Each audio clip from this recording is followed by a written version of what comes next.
કાળઝાળ ગરમી અને અસહ્ય બફારા વચ્ચે હવે લોકો માટે કુદરતી વાતાવરણ અને દરિયા કિનારા ફરવા માટેનો મુખ્ય વિકલ્પ બન્યા છે। પેટ્રોલ ડીઝલના વધતા ખર્ચના કારણે નજીકના પર્યટન સ્થળો લોકોની પસંદગી બની રહ્યા છે।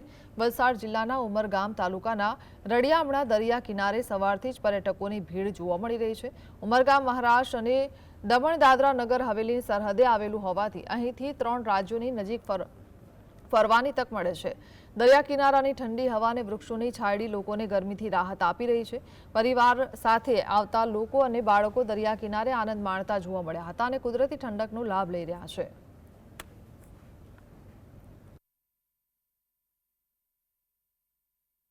અત્યારે આપણે જોવા જઈએ તો ગરમીનું વાતાવરણ એટલું બધું તાપમાન વધી રહ્યું છે કે 40-42 ડિગ્રી ટેમ્પરેચર થઈ જાય છે।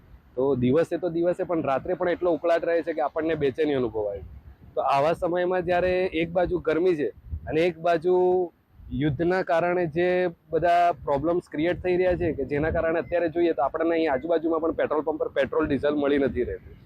તો ગરમીમાં વધુ દૂર જવું એની કરતાં જ્યારે આપણી નજીકમાં જ આટલો દરિયો હોય તો સવારે વહેલા આવીને દરિયા પર તન અને મનને શીતળતા મળે એવું સ્થળ હોય તો બીજે જવું એના કરતાં દરિયા પર આવી અને આનંદ માણવો તે વધારે સારું। એક તરફ કાળઝાળ ગરમી અને બીજી તરફ જે છે તે હાલ પેટ્રોલ પંપો પર લાગેલી પેટ્રોલ અને ડીઝલ ભરવા માટેની કતારો, એમાં પણ પેટ્રોલ પંપ અને ડીઝલ ઉપર જે તે કાપ મૂકવામાં આવ્યો છે। લોકો જે છે તે હવે પેટ્રોલ ડીઝલ બચાવવા માટે નજીકના પર્યટન સ્થળોનો ઉપયોગ કરી રહ્યા છે। ગરમીનો પારો અસહ્ય છે। ઉમરગામના દરિયા કિનારે જે છે મોટી માત્રામાં ઉમરગામ નારગોલના દરિયા કિનારે પર્યટકો સવારથી જ ઉમટી પડ્યા છે।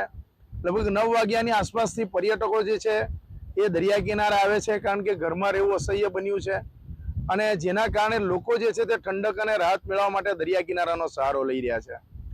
બીજી તરફ પેટ્રોલની અંદર જે છે પેટ્રોલ પંપો ઉપર જે છે તે એક અડધી માત્રા કરતાં પણ ઓછી માત્રામાં પેટ્રોલ 1 લીટર 2 લીટર જ આપવામાં આવી રહ્યું છે, જેના કારણે હવે ફરવા જવું હોય તો નજીકના સ્થળો એ પણ એક સારો પર્યાય કહી શકાય છે અને ગરમીથી રાહત મેળવવા લોકોએ દરિયા કિનારાનો સહારો લીધો છે।